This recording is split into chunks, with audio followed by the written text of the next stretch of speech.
حضرت شیخ احمد مجدد الفسانی علیہ رحمہ فرماتے ہیں، جو شخص اپنے اوپر 10 چیزوں کو لازم کر لیتا ہے تو لازمی نتیجہ یہ ہوتا ہے کہ وہ متقی بن جاتا ہے۔ وہ 10 چیزیں کون سی ہیں؟ ماہ سیام کے ان حسین لمحوں میں ہمیں وہ 10 اوصاف اپنے اندر پیدا کرنے چاہیے تاکہ ہم متقی بن جائیں، اور متقی اللہ کے محبوب بندے ہیں۔ تقوی اختیار کرنے والے اللہ جل شانہ کی رحمتوں کے خاص مستحق ہیں۔ جنہیں تقوی کا نور نصیب ہوتا ہے وہ اللہ کی رحمتوں کے سائے میں آ جاتے ہیں۔ اگر ان پر مصائب، آلام، مشکلیں آتی ہیں تو ان کے تقوی کی وجہ سے اللہ انہیں راستے عطا کر دیتا ہے۔ وَمَن يَتَّقِ اللَّهَ يَجْعَل لَّهُ مَخْرَجًا وَيَرْزُقْهُ مِنْ حَيْثُ لَا يَحْتَسِبُ۔ اللہ اکبر۔ ارشاد فرمایا کہ جو اللہ سے ڈرتا ہے، تقوی اختیار کرتا ہے، اس کے لیے ہم مصیبت سے نکلنے کے راستے پیدا کر دیتے ہیں، اور اللہ جل شانہ اس کے لیے وہاں سے رزق عطا کرتا ہے جہاں سے اسے گمان بھی نہیں ہوتا ہے۔ تو یہ تقوی کا نتیجہ ہے جو اہل تقوی کو نصیب ہوتا ہے۔ تو حضرت شیخ نے 10 وہ امور بتائے جو اپنے اوپر لازم کر لینے سے تقوی نصیب ہوتا ہے۔ سب سے پہلی بات آپ فرماتے ہیں زبان کو غیبت سے بچائے۔ اتقاء کے حصول کے لیے زبان کو پاک کرنا ضروری ہے۔ انسان کے زیادہ تر گناہ اس کی زبان کی وجہ سے ہیں، اور غیبت یہ بدترین عمل ہے، اور اس کو بدکاری سے بھی برا قرار دیا گیا ہے۔ الغیبت اشد من الزنا۔ تو اپنی زبان کو غیبت سے بچائے۔ دوسری بات ارشاد فرمائی کہ بدزنی سے بچے، کسی سے خواہ مخواہ بدگمان ہو جانا اور اپنے دل کو کسی کے لیے میلا کر لینا اور اس کی بدگمانی دل میں پالنا، تو یہ تقوی کے منافی ہے۔ تو کسی کی بدگمانی سے، بدزنی سے اپنے دل کو بچائے، زبان کو غیبت سے بچائے، دل کو بدگمانی سے بچائے، اور مسخرہ پن سے بچے، بات بات پہ ٹھٹھے مار کے ہنسنا اور اس طرح کی زندگی بسر کرنا۔ اور آج کل تو جب بھی دوست احباب اکٹھے بیٹھتے ہیں تو سنجیدہ اور متین باتیں کم ہوتی ہیں، زیادہ وقت لطیفوں میں ہی کٹ جاتا ہے۔ انسان کو خوش مزاج ہونا چاہیے، اس کی طبع میں شگفتگی ہونی چاہیے، لیکن شگفتگی، خوش مزاجی اور مسخرہ پن میں فرق ہے، اس کو سمجھنا چاہیے۔ سنجیدہ اور متین زندگی یہ مومن کی زینت ہے، انسانیت کا حسن ہے۔ اس لیے تقوی کے حصول میں مانع ہے مسخرہ پن۔ اگر کوئی شخص متقی بننا چاہتا ہے تو اس کو سنجیدہ اور متین بننا ہوگا۔ طبیعت کی خوش مزاجی یہ معنی نہیں ہے، لیکن مسخرہ پن اور چیز ہے، اس سے روک دیا گیا۔ چوتھی چیز حضرت شیخ احمد فرماتے ہیں کہ اپنی آنکھ کو حرام سے بچائے۔ اپنی آنکھ کی حفاظت کرنے سے تقوی حاصل ہوتا ہے۔ جب آنکھ خراب ہوتی ہے تو دل خراب ہوتا ہے، جب دل خراب ہوتا ہے تو پھر پورا بدن خراب ہو جاتا ہے۔ اس لیے وہ دروازہ جو کھلا ہے اور اس سے بدی شر اندر اتر رہی ہے، اور پھر اس سے آپ کا سارا نظم ہستی برباد ہو رہا ہے، تو اس دروازے کو بند کریں۔ تو اپنی آنکھ کو حرام سے بند کریں۔ پانچویں چیز ارشاد فرمائی ہمیشہ سچ بولے۔ جھوٹا شخص کبھی متقی نہیں ہو سکتا۔ اتقاء کے حصول کے لیے اپنے آپ کو سچ کا خوگر بنانا ہوگا۔ سچ کے بغیر کبھی نہ بولیں۔ جھوٹ بولنے والے کی زبان سے شر پھیلتا ہے، اور جب کوئی شخص جھوٹ بولتا ہے تو حدیث پاک میں آتا ہے اس سے بدبو نکلتی ہے، جس کو عام لوگ تو نہیں سونگھ پاتے، لیکن اللہ کے فرشتے 1 میل دور پیچھے ہٹ جاتے ہیں۔ تو مومن سچا ہوتا ہے، مومن جھوٹا نہیں ہوتا، اور تقوی کے اصول کے لیے سچ شرط ہے۔ چھٹی چیز ارشاد فرمائی ہر حال میں اللہ کا احسان مانے۔ جب کوئی بھی انسان پر بہتری آئے تو اس وقت یہ کہے کہ یہ میرے رب کا احسان ہے کہ مجھے یہ حاصل ہوا ہے۔ بہت سارے لوگ اپنی محنت کا نتیجہ قرار دیتے ہیں کہ یہ میں نے کیا تو اس کے نتیجے میں یہ ملا۔ بسا اوقات آپ کتنا سیدھا کام کر رہے ہوتے ہیں، کتنی محنت کر رہے ہوتے ہیں، لیکن نتیجہ اس کے برعکس آ رہا ہوتا ہے۔ سیدنا علی المرتضیٰ رضی اللہ تعالیٰ عنہ فرماتے ہیں میں نے اللہ کو اپنے ارادوں کی شکست سے پہچانا، تو یہ اس کی کرم نوازی ہے کہ اس نے ایسا کر دیا۔ صحت میرا کمال نہیں، یہ اللہ کی عطا ہے۔ علم میرا کمال نہیں، یہ اللہ کی عطا ہے۔ لہجوں کی خوبصورتی یہ اس کی عطا سے ممکن ہے۔ اس نے آنکھوں میں روشنائی رکھی، اس نے توفیق عمل نصیب فرما دی، اس نے اچھائی کی راہوں پہ گامزن کیا، ماہ سیام میں روزہ رکھنے کی توفیق ہوئی، صلاۃ التراویح میں حاضری کا موقع میسر آیا، دیگر صالح اعمال تلاوت کلام مجید نصیب ہوئے، تو مت سمجھے کہ یہ کوئی میرا کمال ہے۔ اللہ کا احسان مانے گا تو غرور پیدا نہیں ہوگا، تکبر پیدا نہیں ہوگا۔ تو ہر حال میں اللہ کا احسان مانے، جو بھی خیر اس کو ملے وہ کہے یہ میرے رب کی طرف سے ہے، اور اگر اس کا کرم نہ ہوتا تو یہ عمل مجھے نصیب نہ ہوتا۔ اور کتنے عمل ہیں کہ نصیب ہونے کے بعد عجب سے، تکبر سے، ریاکاری سے برباد ہو جاتے ہیں۔ کیتی کتری پئی خو محمد تے سکہ بنیا زردہ، کتنے عمل ہیں کہ برباد ہو جاتے ہیں، تکبر آ گیا، عجب آ گیا، ریاکاری آ گئی، تو یہ اس کی طرف سے ہی ہے۔ تو جب یہ کہے گا تو عجب، تکبر، غرور کچھ پیدا نہیں ہوگا، تو پھر عمل قبول ہوگا اور انسان تقوی کی منزل تک پہنچے گا۔ ساتویں چیز، اپنا مال راہ حق میں خرچ کرے، ناحق راستے پر ایک درہم بھی خرچ نہ کرے۔ کمایا ہوا مال راہ حق میں خرچ کرنے سے اتقاء کی دولت نصیب ہوتی ہے۔ اللہ قیامت کے دن بندے کے قدم اپنے حضور سے ہٹنے نہیں دے گا جب تک اس سے 3 سوال نہیں کر لے گا۔ ان میں سے ایک سوال یہ ہوگا کہ مال کمایا کہاں سے، مال خرچ کہاں کیا۔ جس طرح مال حلال کمانا ضروری ہے، مال کو جائز جگہوں پہ خرچ کرنا بھی ضروری ہے، حق کے راستے پہ خرچ کرنا بھی ضروری ہے۔ اس لیے یہ اپنی طبع کے اندر لازم کر لے کہ کبھی بھی اس کا مال کسی ناجائز اور فضول کام میں خرچ نہ ہو، راہ حق میں اس کا مال لگے۔ 8ویں چیز، نفس کے لیے کبھی بڑائی بلندی نہ چاہے، اس سے طبیعت میں سرکشی آئے گی اور تقوی کے راستے میں یہ عمل مانے ہے۔ اور نمازوں کی حفاظت کرے۔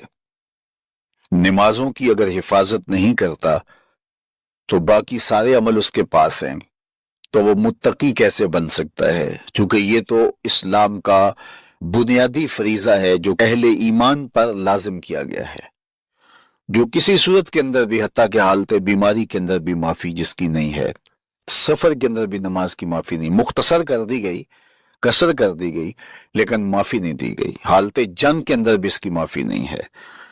تو نمازوں کی محافظت کرے۔ اور 10ویں چیز، حضرت شیخ فرماتے ہیں عقیدوں کی صحت کا خیال رکھے، اپنے عقیدے، اپنے نظریات خوبصورت رکھے۔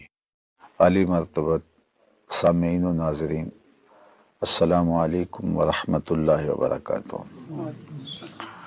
میرے سامنے اللہ کے پیارے محبوب علیہ السلام کی ایک مبارک حدیث پاک ہے جس کو امام ترمذی نے اپنی سند کے ساتھ روایت کیا ہے، اور میں سمجھتا ہوں کہ اس حدیث پاک میں ہمارے لیے اتنی روشنی ہے کہ ہم اس کی ضوء میں، اس کی روشنیوں میں اپنی زندگی کو مرتب اور منظم کریں تو خیر و برکت اور رحمت و راحت کے دروازے کشادہ ہوں گے۔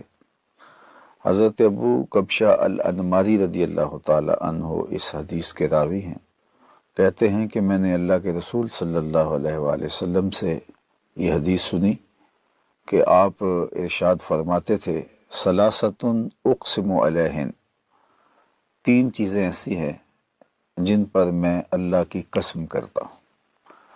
اللہ کے پیارے محبوب صلی اللہ علیہ وآلہ وسلم کسی چیز کو ایسے بھی ارشاد فرما دیں تو ہمارے لیے حجت ہے، کافی ہے، لیکن اگر آپ کسی چیز کو بیان کرنے سے قبل قسم فرما رہے ہیں تو اس کا مطلب یہ ہے کہ وہ انتہائی اہمیت کی حامل ہے، اور آقا کریم علیہ السلام کی آرزو ہے کہ ہم پوری توجہ، پورے انہماک کے ساتھ اس کو سنیں بھی، سمجھیں بھی اور اس پر عمل پیرا بھی ہوں۔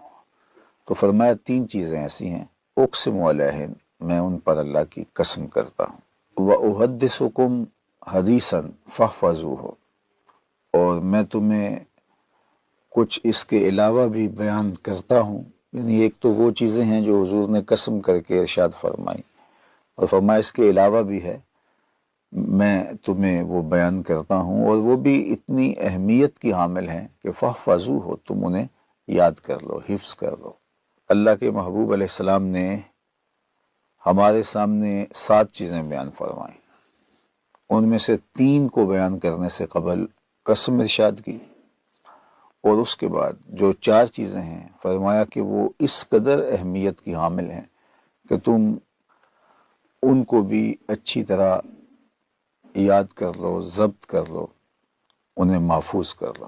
3 چیزوں میں سے ایک چیز جن پر اللہ کے محبوب علیہ السلام نے باقاعدہ قسم فرمائی، ما نقص مال عبد من صدقہ، فرمایا کہ میں اللہ کی قسم کر کے کہتا ہوں کہ صدقے سے مال کم نہیں ہوتا۔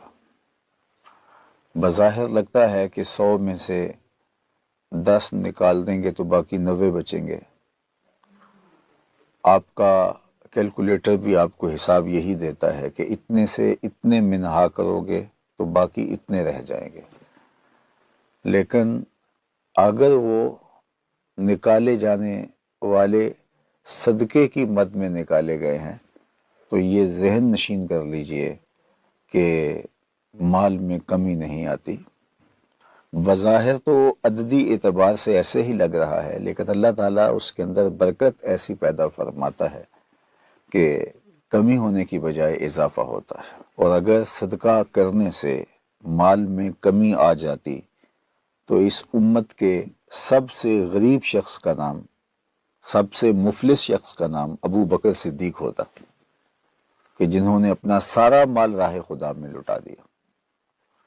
تو صدقے سے مال گھٹتا نہیں ہے، صدقے سے مال کم نہیں ہوتا، بلکہ اللہ صدقے کے ذریعے سے مال میں برکت پیدا کر دیتا ہے اور اضافہ فرماتا ہے۔ دنیا کے اوپر بھی ہمیں دیکھنے کو ملتا ہے کہ راہ خدا میں بانٹنے والے، صدقہ و خیرات کرنے والے آسودہ رہتے ہیں اور ان کے اموال میں کمی نہیں آتی، لیکن جو اجر، جو صلہ، جو برکتیں اور جو اللہ اس صدقے کے صلے میں آخرت میں انہیں عطا فرمانے والا ہے، وہ تو کسی ترازو پہ نہیں تولا جا سکتا۔ ہمارے خیال، ہمارا فہم و ادراک اس کی حدود کو بھی نہیں چھو سکتا جو اللہ تعالیٰ بندوں کو صدقے کے صلے میں عطا فرمائے۔ تو راہ خدا میں بانٹنے والے، خیرات کرنے والے مت سمجھیں کہ ان کے مال میں کوئی کمی آتی ہے۔ اللہ تعالیٰ جل شانہ اموال میں اضافہ اور برکت پیدا فرماتا ہے، اور یہ بات اللہ کے محبوب علیہ السلام نے باقاعدہ قسم کر کے کہی، ما نقص مال عبد من صدقہ، کہ میں قسم کر کے کہتا ہوں کہ صدقے سے مال کم نہیں ہوتا، گھٹتا نہیں۔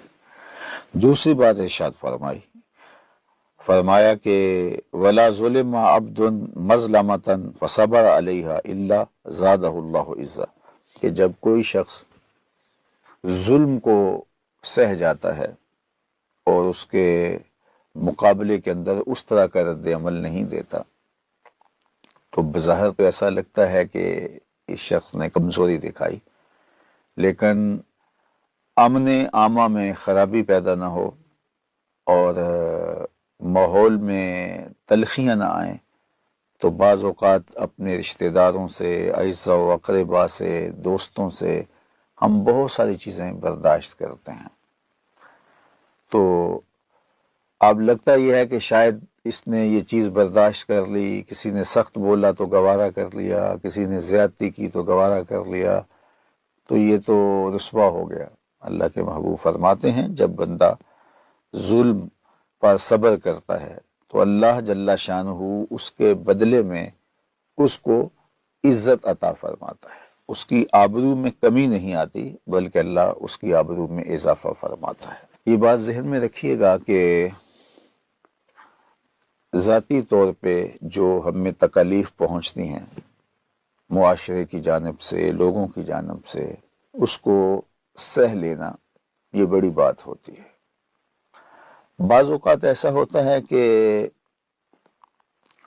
لوگوں پر جور و ظلم اور جبر کے بازار گرم ہو جاتے ہیں تو اس کے خلاف کھڑا ہونا ہوتا ہے تاکہ ظلم اور جور اور جبر ختم ہو جائے، وہ ایک الگ چیز ہے اور اس کی بھی ہمیں ترغیب دی گئی ہے۔ لیکن عمومی طور پہ ہمارے ساتھ زیادتیاں ہوتی رہتی ہیں تو ہم اپنا حق چھوڑتے ہیں، ہم صبر کر جاتے ہیں، برداشت کر جاتے ہیں، تو اس پر اللہ تعالیٰ جل شانہ نے اجر، صلہ اور جزا رکھی ہے اور عزتوں میں اضافے کی نوید سنائی ہے۔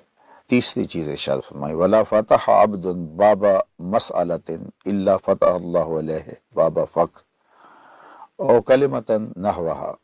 اللہ کے محبوب علیہ السلام نے ارشاد فرمایا کہ تیسری بات یہ ہے کہ جب کوئی شخص سوال کا دروازہ کھولتا ہے، مانگنے لگ جاتا ہے اپنی ضرورت کے لیے، کسی اور کے لیے ترغیب دلانا، معاشرے کے کمزوروں کے لیے لوگوں کو جھولی پھیلا کے بھی کہنا کہ میں حاضر ہوا ہوں اور ان کی ضرورت کو پورا کرنا ہے، اراملہ ہیں، مساکین ہیں، یتامیٰ ہیں، مفلوک الحال ہیں، مدارس دینیہ ہیں، مساجد کے لیے اس نے فنڈ ریزنگ کی، وہ اپنی ذات کے لیے نہیں۔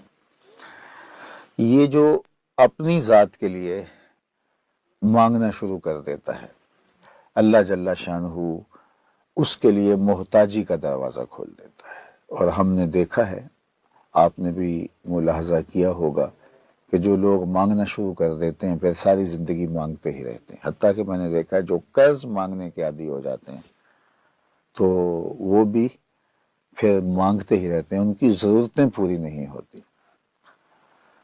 تو مصائب، تکلیفیں، آلام، مشکلیں، بھوک، افلاس، یہ چیزیں انسان کی زندگی کے ساتھ جڑی ہیں، تو کبھی ان کا سامنا کرنا پڑے تو صبر اور استقامت کے ساتھ، حوصلے کے ساتھ ان کا سامنا کرنا چاہیے، واویلا نہیں کرنا چاہیے اور ہاتھ نہیں پھیلانا چاہیے۔ اور جو اللہ کی طرف سے آنے والی اس آزمائش پہ راضی ہیں کہ مالک کوئی بات نہیں، خوشحالیاں بھی تو نے عطا کی تھیں، آج حالات تھوڑے تلخ ہیں تو کوئی بات نہیں، ہم صبر کر کے اس وقت کو بھی گزار لیں گے، اور ہم تیرا شکر ادا کرتے ہیں تو نے ہمیں خوشحالیاں بھی عطا کی، اور آج اگر مشکل ہے تو ہم صبر کر کے تیرے ہی شکر گزار ہیں۔ تو یہ تین چیزیں حضور نے قسم کر کے کہیں۔ سب سے پہلی چیز ما نقص مال عبد من صدقہ، کہ صدقے